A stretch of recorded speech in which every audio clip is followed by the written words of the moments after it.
السلام عليكم. باش نحضروا المائده الرمضانيه ديالنا اليوم غادي نقدم لكم شهيوات بساط ولذاذ، وغادي ننتقلوا مباشره باش نحضروا تحليات كاسات الاوريو. سبق وحضرته معكم، فرابط الوصفه غتوجدوه بالاسفل بصندوق الوصف، كيف ما يمكن لكم تقتنيوه جاهز. غادي نحتاجوا تقريبا 25 قطعه، تنفصلوهم وتنزولوا منهم الكريمه اللي غادي نحتفظوا بها جانبا.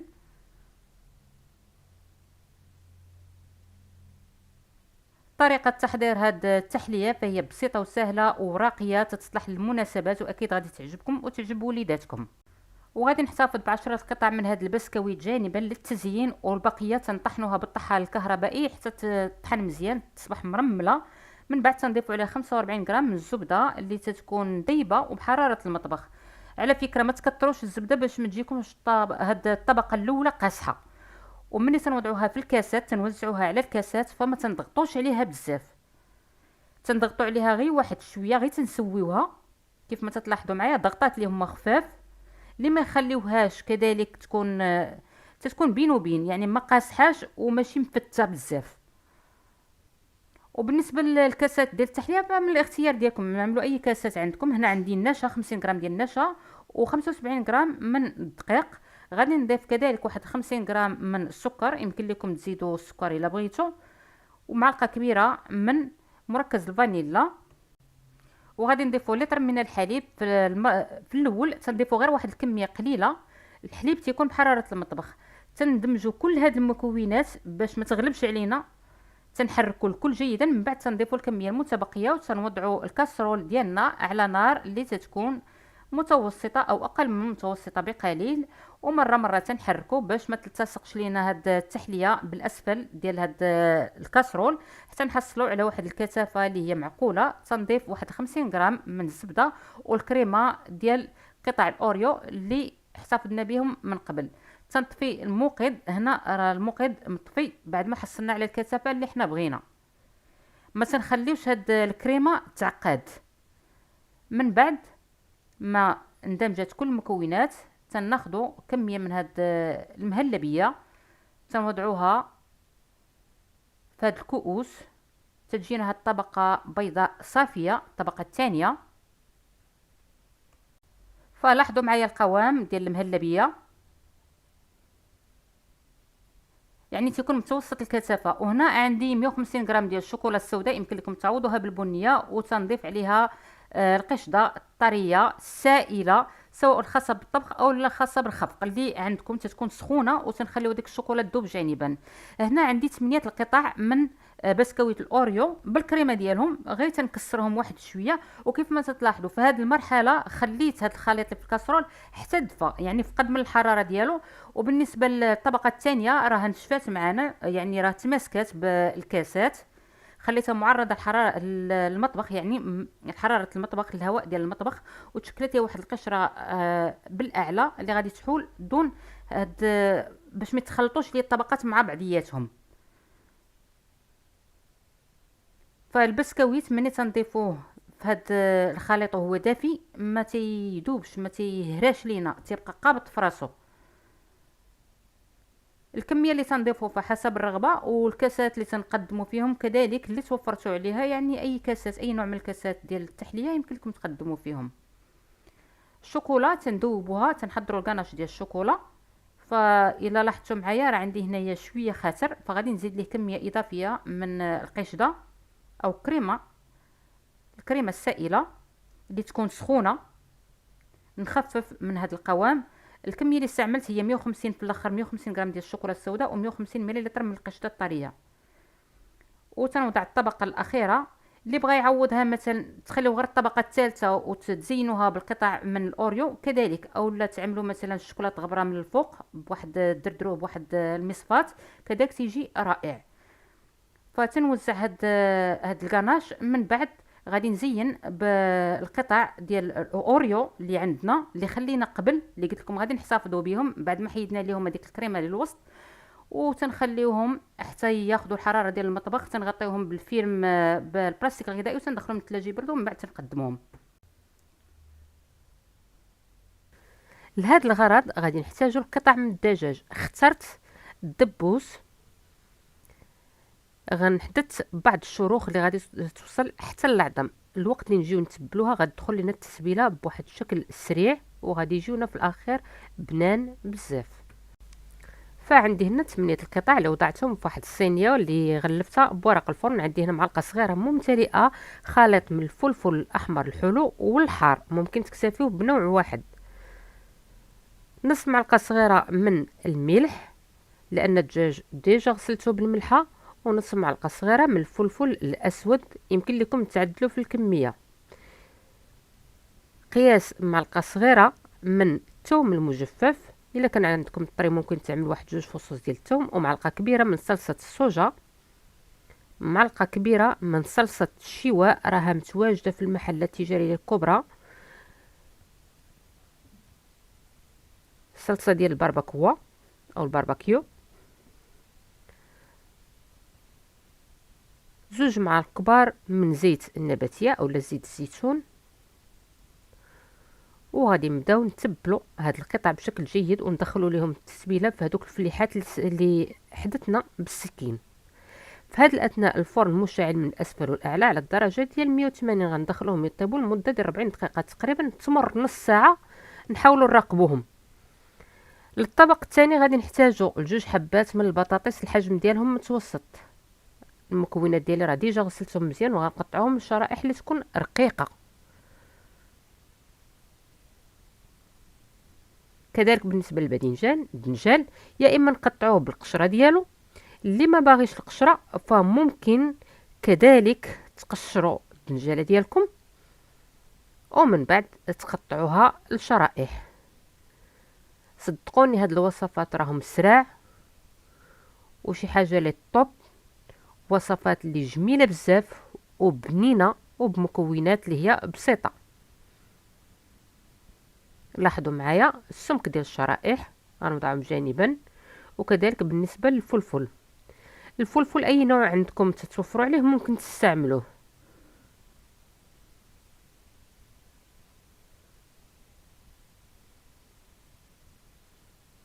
نقطعهم كذلك شرائح، ومن بعد غادي نقليو هاد المكونات. اللي ما باغيش يقليهم فممكن تسلقوا البطاطا ديالكم وتقطعوها لشرائح او قطع اللي هي صغيره. الباذنجان ممكن تشويوه كذلك فوق الموقد او تدخلوه للفران. ممكن تدخلوهم للفران غير تصهدوا، من بعد تخرجوهم يكونوا طيبين، ما يكونوش غير مصهدين، يعني يكونوا طريين، وتقدروا تستعملوهم في هذه الوصفه. اللي باغي يتجنب القلي، هي مره القلي، لان الوصفات اللي تيكونوا فيهم هاد القلي بالزيت يكونوا بنان بزاف، فمره غير ما نكتروش منهم وصافي. تنوضعوهم فوق ورق النشاف او في واحد الشبك باش نتخلصوا من داك الزيت الزائد. كذلك غادي نقليو الشرائح ديال الدنجال، فما نخليوهمش ياخذوا لنا داك اللون البني، نحاولوا ياخذوا لنا لون ذهبي خفيف ويكونوا طريين طيبين. وبالنسبه للتتبيله فكل حاجه قليتها تنضيف لها شويه ديال الملحه والفلفل الاسود اللي هو البزار وشويه ديال الثومه المجففه. ما ضفتهمش في الاول لان ما بغيتش الزيت عندي يتوسخ. كذلك الملحه راها تعمل على اخراج داك الماء اللي تيكون فيهم، وبالتالي غادي ياخذ لي واحد المده اطول اثناء العمليه ديال القلي. تنقليو الفلفله،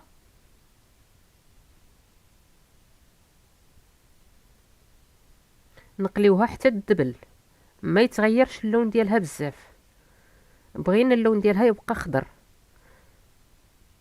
كذلك بالنسبه للفلفل الالوان فممكن تستعملوه، فبطاطا الدنجال الفلفله هادو هما المكونات يعني اللي تيكونوا عندنا ديما في الثلاجه ديالنا. والبطاطا كذلك ممكن تستعملوا اي نوع من الخضر اخرى. طبق اللي ممكن تغيروا فيه وتبدعوا فيه كيف ما بغيتوا. هاد الصلصه ديال الطماطم راه سبق وحضرتها معكم، هي الصلصه الخاصه بالمعجنات والبيتزا، رابط الوصفه غتوجدوا بالاسفل بصندوق الوصف. وهاد الصلصه راه ما تسخطانيش ابدا. ضفت عليها القياس ديال ثلثي الكاس ديال العنبه او لا القياس ديال نص الكوب المعياري اللي هو الكاب، خففتها من بعد تناخدو اواني اللي ندخلوها للفران فرديه، او لا اناء اللي يمكن لينا ندخلوه للفرن يكون بحجم عائلي. فغادي نوزع هاد الخضر على شكل طبقات، نحاولوا نرصوهم بواحد الشكل منظم. الوقت اللي نجيو ناكلوا هذا الطبق فغادي ناخذوا الوقت اللي تنوضعوا المعلقه ديالنا او الفرشيطه ديالنا، ناخذوا البطاطا والدنجال وكذلك الفلفله في نفس الوقت. يعني ما نحاولوش نوزعهم بواحد الشكل عشوائي. طبقه ديال الدنجال،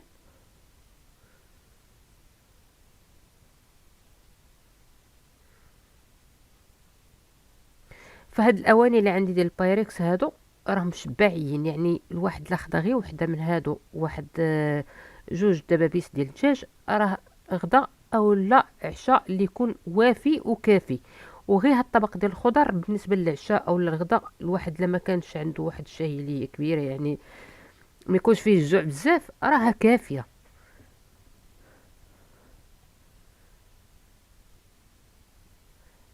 الفلفل، فالفرن كيف ما قلت لكم الدجاج راقبوه 25 دقيقه 30 دقيقه، راقبوا الدجاج ديالكم، لان الافران الانواع ديال الافرانات تختلف من نوع الواحد، راهم تيختلفوا في الجهد ديالهم. وهذا حاولوا تراقبوا الدجاج ديالكم غير وصل 25 دقيقه نص ساعه، حاولوا تراقبوه. الا بان لكم تحمر بزاف من الفوق، طفيو الفوق وخليوه غير لتحت. الوقت اللي تبقى للدجاج الطياب ديالو غير 10 دقائق، وجدوا الطبق ديالكم هذا. تنغطيو هاد الطبقات ديال الخضر بصلصه الطماطم،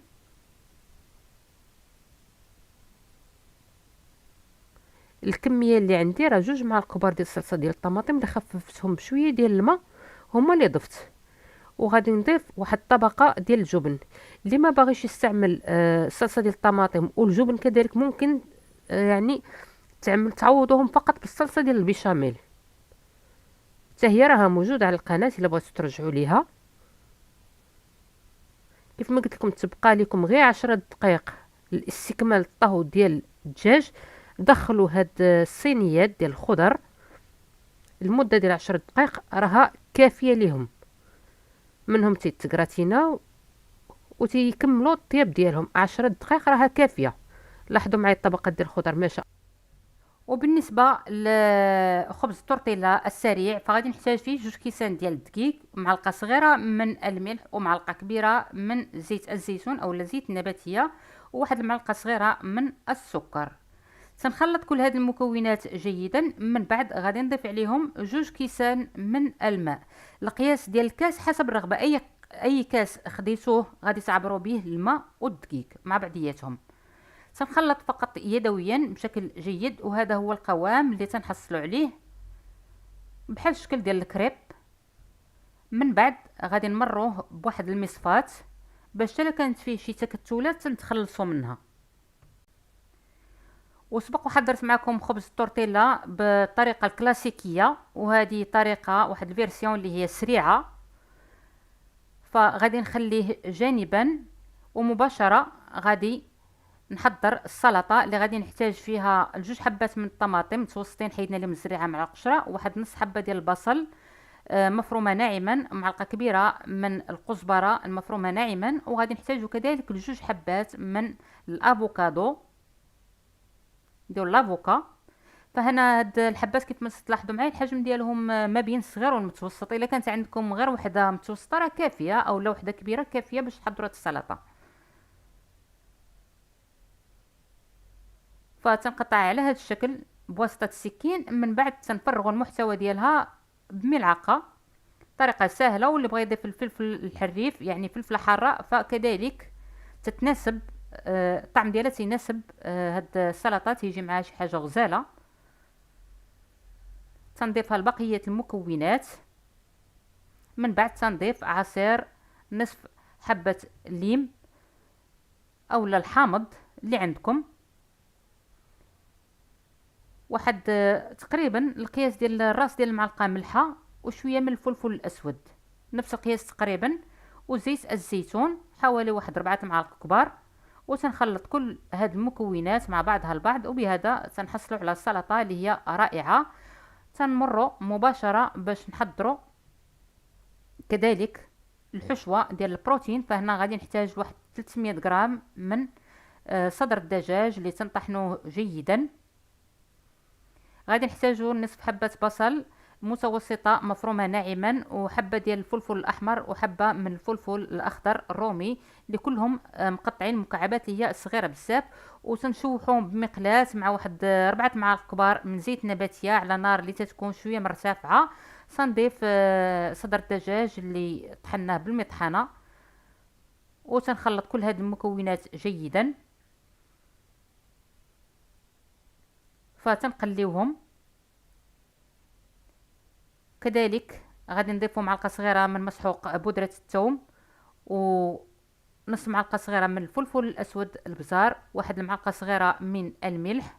هادو هما التوابل اللي تنضيفوا. اللي ما عندوش مثلا ثوم مجفف فيمكن يعوضوا بواحد 2 فصوص من الثوم الطري اللي تتحكوا بالحكاكه من الجهه الرقيقه، او لا تفرموه ناعما بواسطه السكين. وهنا بالنسبه لهاد السودانيه فهي اضافه اختياريه، اللي بغى يضيفها يضيفها، اللي ما بغاش يمكن الاستغناء عليها تماما، او لا ضيفوا شويه ديال الشطه ومعلقه صغيره ممتلئه من الزعتر البري اوريغانو. وتنخلط كل هاد المكونات. اكيد هاد الوصفه الا جربتوها غادي تعجبكم، كيف ما معوداكم ديما تنعطيكم يعني الطوب ديال الطوب. فكيف ما تتلاحظوا معايا الحشوه ديالنا هنايا راه صبحات جافه. في هذا الاثناء اش غادي نضيفوا عليها؟ غادي نضيفوا عليها صلصه الطماطم اللي تتكون خاصه بالمعجنات او البيتزا، وسبق وحضرتها معاكم، راه ترجعوا للقناه وغادي توجدوها. كيف ما تلاحظوا معايا هذه هي. تنضيفوا القياس ديال 2 معالق حتى 3 المعالق كبار، هما اللي تيعطيونا واحد الطراوه لهاد الحشوه هذه. من بعد تنطفيو الموقد وتصبح جاهزه. وغادي ننتقلوا مباشره باش نخبزوا خبز التورتيلا ديالنا على مقلاة اللي تكون شويه ثقيله، ونار اللي كيف ما تلاحظوا معايا تكون متوسطه. تنوضعوا واحد المغرفه من هذا الخليط ديال العجين، وترفع في هذه المرحله المقله راها تكون سخونه.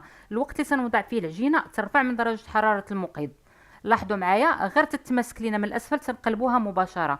هاد الخبز ديال التورتيلا راه ممكن غير تحضروا العجينه وتخبزوها مباشره. فانا خليتها غير ترتاح واحد شويه. الوقت اللي حضرت فيه الحشوه ما خدتش معايا، خدات معايا تقريبا واحد 10 حتى 15 دقيقه. مباشره نحضروا هاد الخبز ديال التورتيلا. كيف ما تلاحظوا معايا تينتفخ بواحد الشكل عجيب وناجح، يعني بلا ما تنديروا فيه لا خميره لا حتى شي حاجه. شي حاجه اللي طوب ديال الطوب، شي حاجه اللي زوينه وغزاله بزاف، وواحد الفيرسيون اللي هي السريعه اللي تتنفعنا. يعني حتى ما كانش عندك خبز وبغيتي تحضر واحد ساندويتش للوليدات ولا هذا، يعني واحد شي حاجه اللي هي بسيطه وسهله وسريعه في نفس الوقت. ومباشره بعد الانتهاء من الخبز فغير باش نوريكم هنا، لحقاش السطح ديال المقلاة اسود فغادي يبان لكم واضح اكثر. تنقطع هاد القطعه ديال هاد الخبز ديال التورتيلا غير من جهه واحده، بحال غير واحد الشرخ اللي تيكون بين النصف ديالها. الربع الاول تنوضعوا فيه صلصه المايونيز، الربع الثاني وضعت فيه الدجاج، الحشوه ديال الدجاج، والربع الثالث تنوضعوا فيه سلطه الافوكادو، والربع الاخير تنوضعوا فيه جبن مبشور او جبن الساندويتشات اللي بغيتو. هاد العمليه من المفضل تعملوها فوق سطح العمل غير باش تبان لكم هنا فوق هاد السطح اللي تيكون اسود. من بعد تنطويوها وغادي نشعلوا على المقلاة على نار اللي تكون مهيله. نحمروها من جهتين. يمكن لكم تضيفوا واحد القطره ديال الزيت الا بغيتو حتى يذوب لينا هذاك الجبن وتيتماسكوا، تنحصلوا على هذه النتيجه الرائعه. سندويتشات مميزه ورائعه ديال الطاكوس. فغير غادي نوريكم كيفاش تيجونا من الداخل، شي حاجه اللي شهوه منها. فالوصفات ديال اليوم كيف ما لاحظتوا وصفات اللي هما سراع وساهلين اقتصاديين بمكونات اللي هي بسيطه. بصحتكم نتمنى تجربوا هذه الوصفات وتستمتعوا بها. لقاؤنا يتجدد غدا ان شاء الله، والسلام عليكم.